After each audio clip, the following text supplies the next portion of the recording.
لسنين طويلة جدا انتشرت نظرية كانت بتقول إن كابتن ماجد بطل المسلسل الأسباني اتعرض وهو طفل لحادث شاحنة واللي فقد فيه رجله، وإن كل اللي شفناه بعد كده من نجاحات كانت مجرد حلم وهو نايم على سرير المستشفى.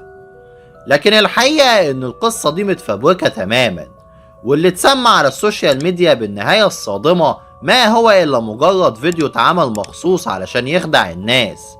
لأن مشهد الحادث الحقيقي موجود فعلا في المسلسل، والقوة فيه امتصت الصدمة وأنقذت الطفل من أي إعاقة، ومفيش لا بتر ولا حلم ولا مستشفى. ده حتى الحوار المؤثر اللي منتشر مش من السيناريو الأصلي، لكنه كان متألف من الجمهور، والمشهد الحقيقي ظهر في الحلقة التانية من الجزء الأول، وبعده الأحداث كملت بشكل طبيعي لحد ما ماجد قدر إن هو يحقق انتصاراته. وعلشان كده أكبر خدعة في القصة دي ما كانش الحادث نفسه، لكن تصديقنا ليها.